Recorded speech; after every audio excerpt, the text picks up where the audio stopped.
네, 안녕하세요. 심플러입니다. 2022년도 좀 눈 깜짝할 사이에 그냥 지나갔습니다. 정말 힘들고 어려웠던 한 시절이었고 1년이었던 것 같습니다. 그만큼 또 이제 많은 또 이제 아픔과 또 상처, 뭐 좌절도 간혹 하긴 했지만 새로운 태양은 떠올랐고 또 새로운 아침을 또 이렇게 맞이하게 되었습니다. 저도 뭐 많은 고민을 했고 또 뭐 이렇게 뭐 되돌아보면서 성찰도 좀 했고 반성도 하고 또 뭐 잘했던 경우는 또 잘했던 기억을 떠올리면서 가능한 부정적이기보다는 긍정적으로 보자. 그래도 긍정적으로 나의 시선을 계속 유지해 보자라고 제 자신을 단도리 치고 있습니다. 나의 지산을 그리고 나의 계좌를 뭐 원금 회복까지는 정말 힘든 또 한 해가 될 것이고 어렵겠지만 그래도 또 뭐 지혜롭게 슬기롭게 뭐 살아가 보면서 2023년도 또 당차게 맞이하고 한번 또 거세게 또 여러 장애물을 뛰어넘으면서 함께 또 걸어가고 뛰어가 보도록 하겠습니다. 그런 의미로 화이팅 응원을 좀 드리고요. 코스피 지수, 코스닥 지수 연일 하락세를 멈추지 않고 있습니다. 주봉을 보면, 좀 턴어라운드가, 좀 터닝 포인트가 잡힐 시점이 온 것 같긴 한데, 어쨌든, 뭐, 새해 첫날, 많은 분들이 좀 많이 아쉬웠고, 이것도 뭐냐, 젠장, 뭐, 힘 빠지고, 뭐, 그렇게 생각하실 수가 있겠습니다. 예, 그렇지만, 제가 이제 보는 시선은, 이번 주 이내로 또 어느 정도, 조정은 또, 뭐, 단기, 뭐, 조정권, 바닥이라 좀 그렇고 바닥을 계속 다져가는 그런 움직임이 나올 것이다 라고 생각되는 부분이고요. 코스피를 보면 주봉입니다. 주봉 5주선을 이탈하고 하나 둘 셋 넷 오 다섯 번째 주를 맞이하게 되고 있고요. 그리고 이번 주가 아니면 다음 주가 변곡주가 될 것 같고 이번 주 양봉으로 마감을 하게 되면 다음 주도 뭐 작은 양봉으로도 다시 시작하고 마감될 수 있는 그런 또 터닝 포인트 시점이기 때문에 힘들어도 잘 이겨내시고 또 단기 트레이딩 하루하루 빨리 이제 뭐 살짝 먹고 빠질 수 있는 것들 또 눈에 보이는 것들 있잖아요. 또 오늘의 테마주 그런 것들 계속 관심을 가져보시면서 짧게라도 뭐 3%든 5%든 꾸준하게 수익을 챙겨가시면서 매매 대응하시면 좋겠습니다. 자, 5주째 내려온 코스피 그리고 코스닥 정말 뭐 화가 좀 나지만 이겨내시고 뭐 돌아갈 것 같다. 예, 그렇게 생각되는 첫 번째 그냥 이거 이유 하나만 그냥 말씀드리고 싶어요. 그러니까 어렵게 안 보고요. 잘 보시면 그 차트는 일단 넘어가고 오늘 이 정도 많이 팔았죠? 네, 어디서 많이 팔았죠? 예, 금투입니다. 금투가 공격적인 베팅을 하는 것이 아니고 공격적으로 그냥 매도세로 확 눌러버리고 있는 그런 시장이다. 여기에서 좀 집중적으로 봐야 될 것이 무엇이냐면 이전에 일주일간 또 이렇게 조금 뭐 흐름이 괜찮았던 그 기억이 나시죠? 그래서 코스닥 먼저 보시면 12월 21일 이후로 또 5일째 순매수 동향을 보였던 것이 금융투자입니다. 그래서 고간을 마지막에 좀 채우고 그 다음에 배당을 좀 받을 수 있는 그런 기준을 성립을 하고요. 그리고 그 다음 날부터 배당락 그 기준 일자부터 10월 28일입니다. 그때부터 3일째 연속적인 매도세를 이어가고 있다. 그 매도의 물량을 개인이 좀 받아가고 있고 외국인과 기관이 동조해서 함께 매도세를 계속 이어가고 있습니다. 그래서 이전의 데이터를 보면 5일간 좀 열심히 조금 샀던 부분인데 다시 5일간 또 열심히 팔지 않을까. 그래서 3일 팔았고 또 내일 모레까지 하면 수요일, 목요일 아마 이번 주 안으로 뭔가 잡힐 것이다. 좀 턴어라운드 된다는 그런 시점에 저는 잡힐 것 같습니다. 이번 주 아니면 다음 주다. 이 친구들이 나올 물량이 또 나오면 다시 담거든요. 예, 담습니다. 포트폴리오 좀 다변화해서 다시 리밸런싱을 하겠죠. 그리고 좀 떠나보내던 돈들을 다시 또 이제 좀 숨고르겠다가 자기들 곳간을 또 채우지 않을까 그렇게 생각을 하고 있습니다. 코스피 같은 경우는 똑같아요. 네, 여기서 하나, 둘, 셋, 넷, 오, 6일째, 7일째 순매수 동향을 보였던 금투입니다. 그래서 여기 열심히 담았던 물량을 지금은 열심히 팔고 있다라고 보시면 좋고요. 그러나 여기에서 여기서 매수했던 자금들이 꽤 됩니다. 꽤 크죠? 1조 원, 2,700억, 4,700억, 9,400억 뭐 그렇게 좀 볼 수가 있겠죠. 그래서 그거보다는 좀 작은 금액의 연속적인 흐름인데 이번 주 이내로 일단락이 될 것이다 라고 생각을 하고 있습니다. 그 일정을 잠깐 볼까요? 특별한 일정은 아니고 두 가지를 좀 이렇게 짚고 넘어갈 필요가 있겠습니다. 2023년도 1월 4일이죠. 우리나라 대한민국 일자 기준으로 5일 0시 기준으로 미국 FOMC 12월 의사록을 공개를 하는 부분이고요. 그래서 뭐 이런 중요한 이벤트를 앞두고는 또 시장의 어떤 흐름에 대해서 막 그냥 따라붙고 매수하기보다는 확인하고 좀 사보자, 확인하고 좀 더 많이 담아보자, 그런 어떤 분위기가 조성이 되기 때문에 힘없는 시장은 어쩔 수가 없다. 그런 와중에 금투가 연속적인 어떤 매도세를 이어가고 있기 때문에 시장은 더욱더 힘이 없는 것이다. 내가 생각했던 종목들이 1, 2% 되면 좋겠지만 그보다 더 강하게 하방으로 압력을 받기 때문에 기대 예상하지 못했던 3%, 5% 그렇게 더 크게 하락폭이 나오고 있는 시장이다라고도 이해를 하셔야 될 것 같습니다. 그래서 미국발 중요 이벤트 1월 4일 FOMC 12월 의사록 공개가 있고 1월 12일 또 CPI 발표가 있습니다. 그래서 대략적으로 이제 날짜를 좀 보면요. 네. 오늘이 이날이고 이쯤에서 뭔가 결론이 날 것이고 그 다음에 여기에서 재차 바닥권을 확인할 것이다 라고 생각을 하고 있는 부분이기 때문에 빠르면 이번 주 늦어도 다음 주에는 좀 돌리지 않을까, 그렇게 좀 긍정적으로 의견을 드리고 싶고 보자.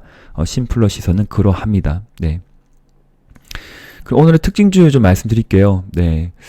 다들 이제 어느 정도의 느낌을 갖고 계시겠지만 오늘 특징주는 계속 이제 짚고 넘어가야 됩니다. 그래서 상승 테마, 자동차, 전기차, 2차 전지 쪽에서 좀 강한 상승이 좀 나왔던 부분이고요.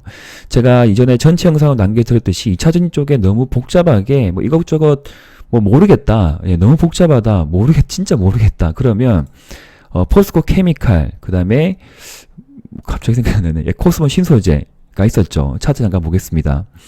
포스코 케미칼은 여기에서 제가 2주 전부터 말씀드렸던 부분이고 일주일 동안 또 여기서 계속 업앤다운 변동성이 굉장히 컸던 부분이죠.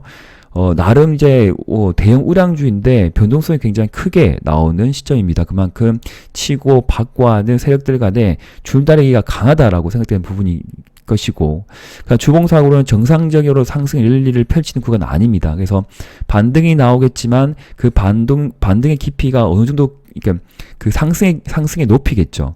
얼마큼 높일지 모르겠지만 계속적으로 올라간다고 생각하지 마시고 올라갔다가 다시 내려왔다가 또 올라갔다가 내려왔다가 하지만 점진적으로 또 계속 올라갈 그런 종목이다라고 생각을 하고 있기 때문에 포스코 케미칼 같은 경우에는 올라갈 때 매수는 아닌 것 같아요. 조정이 보일 때만 분할 매수하고 또 적정 수익률 되면 또 꼭 좀 팔아보고, 그렇게 해서 직장인 분들 위주로 좀 보시라고 좀 의견을 드렸던 두 종목입니다. 2차 전지 쪽에 모르면 이 두 종목을 좀 매매를 하면 좋다. 그래서 코스모 신소재, 그 다음에 포스코 케미칼, 이렇게 보시면 괜찮을 것 같고요. 자동차 쪽에 좀 강한 반등이 나왔던 배경은 뉴스를 또 다들 보시면 아시겠지만 상용차, 전기차 보조금 해제 소식에 연휴 기간 때 좀 나왔던 부분입니다. 그래서 IRA의 또 부분적인 혜택이 점진적으로 발생될 수 있는 그런 기대감을 안고 있는 자동차 섹터이기 때문에 손절할 종목은 아니다라고 또 의견을 드리고 싶은 부분이고요. 오늘도 현대차, 기아차가 4% 정도 상승 마감을 했고, 가장 중요한 것은 3일째 하락 이후에 5일째 안에서 5일선 회복을 하고 재차 21선을 돌파 안착하려고 하는 움직임이 계속적으로 나올 여지가 높다고 보기 때문에 그래도 자동차 섹터는 좀 빨리 돌리지 않을까, 그렇게 보는 거예요. 한 달, 두 달 동안 지속적인 하락이 나왔던 그런 여러 종목들이 있고 섹터가 있습니다. 그럼 그런 섹터가 다 같이 올라갈 수는 없습니다. 오늘 좀 강했던 좀 이제 이변성 급등주죠. 중국 코로나 관련주들이 또 막 급등하고 경남 제약이 상한가 들어가고 이렇게 하다 보니까 그런 또 개별 종목에 또 거래대금이 밀집이 되고 집중이 되면 또 개별 여러 가지 섹터가 고루고루하게 상승할 수 없는 그런 시장입니다. 그래서 오늘은 2차 전지 쪽과 자동차가 먼저 돌리구나. 그래서 힘내보고 또 반등의 어떤 그 강도가 얼만큼 또 지속적으로 나올지 모르겠지만 어쨌든 그래도 거래대금도 좀 괜찮았던 부분이고요. 거래량도 괜찮았고 재차 5일선을 회복해주는 움직임은 괜찮았다. 장중에 6.6% 상승이 나왔던 부분이었기 때문에 같이 흐름을 보였던 것이 또 이제 자동차 섹터 중에 또 같이 흐름을 보이는 것들은 계속 챙겨봐야 돼요. 그래서 대성 하이텍도 이제 바닥권에 계속 꿈틀꿈틀하고 있는 상황이죠. 네, 꿈틀꿈틀하고 있고, 그다음 성우 하이텍이라는 종목도 꿈틀꿈틀하고 있습니다. 그리고 뭐 현대공업도 큰 거래량이 터졌지만 여기에서 계속 좀 밀리는 좀 상황이겠지만 언제든지 저점을 잡고 1차 매수든 안테나 매수든 들어가도 충분히 괜찮은 그런 섹터이다라고 말씀드린 거예요. 대성 하이텍이든 성우 하이텍이든 현대공업이든 여러 많죠. 대성 파인텍은 좀 밀렸네요. 네, 보시면 좋고, 그 다음에 화승 RNS도 이렇게 돌아가는 흐름이 나오는 부분이고요. 그래서 계속적으로 내려가든, 그리고 오른쪽 행보를 하든, 자동차 섹터도 2023년도 무시하지 못하는, 계속적으로 거래를 해야 되는 그런 종목이라고 보셔야 될 것 같습니다. 특히 오늘 또 눈에 보이던 종목이 이제 에코플라스틱이 한 달 동안 쭉 밀렸다가 이렇게 갑자기 급반등이 나오기도 합니다. 그죠? 그래서 짧게 매매만 하는 거고, 매매하지 못하면 보고 있다가 단기 평선 수렴이 되거나 아니면 재차 5일선 회복 안착이 나올 때 1차 매수하거나 3매수하거나 그런 식으로 타이밍을 잡아가는 거죠. 네, 그래서 이런 종목도 이렇게 반등이 세게 나오고 이런 것들 꼬리가 만들어지고 또 이전 최대 거래가 발생했던 그 시점에서 또 얼마큼 멀어지고 있느냐, 그것도 함께 확인하면서 섹터 흐름 계속 추적할 필요가 있겠습니다. 그래서 자동차 용품, 그리고 2차전지 그런 종목들에 대해서 보유하고 있는데 손실권이다. 저는 손절 의견을 드리고 싶지 않습니다. 지속적으로 홀딩한 부분이 맞고, 그리고 현금적으로 여유가 있으면 일단 확인 매매. 오늘이 꼭 됐다는 것이 아니라 재차 5일선 회복 안착이 보이거나 단기 평선의 밀집이 다시 만들어지면 그때 천천히 또 분할 매수하고 평단가를 낮추어도 괜찮다. 예, 지금 시국에서는 그렇게 또 설명드릴 수가 있겠죠. 그리고 반등이 세게 나오면 평단가 부근에서 항상 비중을 누렸기 때문에 또 비중을 좀 축소를 해보고, 네, 그런 식으로 포트폴리오 관리, 그리고 투자 비중, 현금 비중 관리 끝까지 챙겨보시면 좋겠습니다. 두 가지 양상은 바뀌고 있어요. 그러니까 리오프닝이냐, 그죠? 그리고 중국 코로나의 확대 영향으로 또 그런 종목들의 또 이제 급등락이 계속 심하게 나오고 있는 상황인 거죠. 그래서 리오프닝 대 또 중국 코로나, 이것 때문에 지금 갈팡질팡 많이 하실 것 같은데, 현재 시점에서 제 의견은 무엇이냐면 국제약품이죠. 국제약품, 화일약품, 영진약품, 경남제약 상한가, 그 다음에 한국유니온제약도 제가 지속적으로 설명드린 종목인데 오늘도 20% 이상의 상승이 나왔습니다. 그래서 보시고 5일선 매매라는 것이 무엇이냐면 5일선 근접할 때 사고 그 다음에 급등하면 팔고, 그리고 근접할 때 사고 급등할 때 팔고, 그렇게 5일선 매매예요. 예, 그리고 이탈하면 그 섹터가 함께 무너진다고 생각이 되면 또 팔고요. 그리고 비중을 줄이거나 그렇게 대응을 하는 겁니다. 그래서 이런 종목에 대해서 치고 빠지기만 잘해도 충분히 매매가 가능한 그런 섹터의 종목들이다 생각되는 부분이죠. 그 대신 제가 지금 시점에 말씀드리고 싶은 건 무엇이냐면, 지속적으로 하루 이틀만 계속 홀딩하거나 그러기에는 좀 지금의 시점에서는 굉장히 무리수가 많다, 애매하다, 그런 생각이 좀 드는 부분입니다. 코로나 관련주는 그렇게 좀 대응을 하시고요. 치고 빠지고 이렇게 짧게 매매 트레이딩 관점에서 보면 괜찮지만 지속적으로 홀딩하고 이렇게 하는 것이 굉장히 지금 무리수가 많다. 예, 그렇게 의견을 드린 반면에, 반대로 이제 리오프닝 관련주는 청담글로벌, 그 다음에 컬러레이, 그죠? 그리고 함께 쭉쭉 좀 힘없이 내려왔던 것이 오늘 화장품주는 다 내려왔어요. 연호도 내려오고, 그 다음에 하나투어든, 그 다음에 호텔신라든, 이런 종목들도 장중에 쭉 밀렸다가 다시 마지막에 재차 올려주는 상황입니다. 그래서 리오프닝에 대해서는 끝까지 관심을 가지는 것이 맞고, 그 다음에 중기적인 추세가 크게 무너지지 않는 이상은 일정 비중은 또 들고 와도 괜찮은 어떤 섹터이다.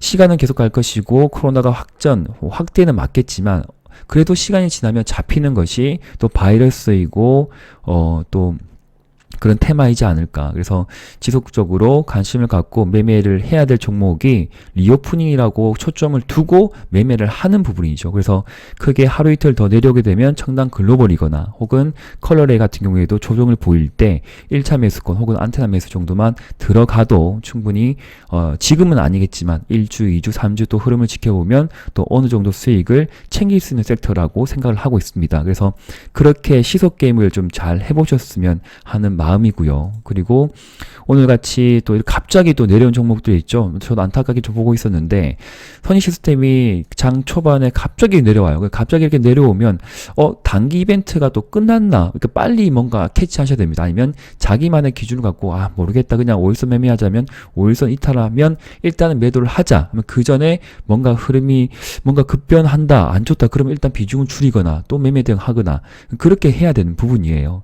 정말 답이 없거든요. 예, 진짜 답이 없습니다. 그래서 뉴프렉스도 내려오고 나무가도 뭐 급락하고 이런 상황에서 또 계속 안고 있으면 안 된다는 부분이죠. 네. 들어갔는데 뭔가 아니다 싶으면 빨리 덜어내거나 아니면 5일선 이탈하면 진짜 매도를 하거나 딱 짧게 봤는데 뭐가 아니다 싶으면 진짜 이렇게 관리를 해야 돼요. 그냥 가만히 있으면 진짜 정말 답이 없습니다. 너무 안타깝거든요. 네. 그렇게 보시는 부분이고 그리고 저번 2주 전부터 제가 좀 강조드렸던 베셀 같은 경우에도 급등이 나왔잖아요. 그죠? 급등이 나와 있는데 가만히 있으면 안 돼요. 또 가만히 있으니까 이게 또 막 내려가거든요. 그래서 자기의 기준을 만들어서 30분봉을 보든 3분봉을 보시든 또 익절할 때는 분할 익절 계속 챙겨가고 그리고 뭔가 흐름 이상하면 또 매도를 해보고 5일선 이탈하면 또 들고 있지 않고 그런 식으로 대응을 하셔야 됩니다.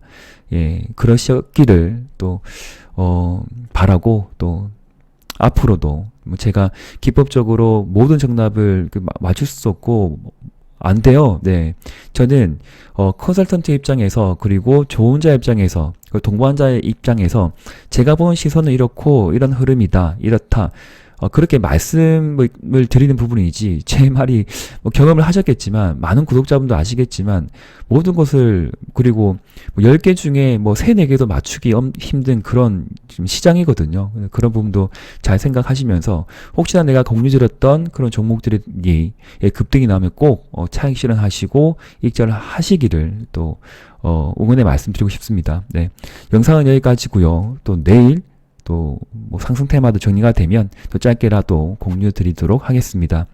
2023년도 또 다 같이 화이팅 하시고요. 예, 포기하지 마시고 절대 좌절하지 마십시오. 예, 테마는 수산매를 타고 다시 돌아 나의 차례와 순서가 올 것이다. 예, 그렇게 생각하면서 영상 마무리하도록 하겠습니다. 네, 감사합니다.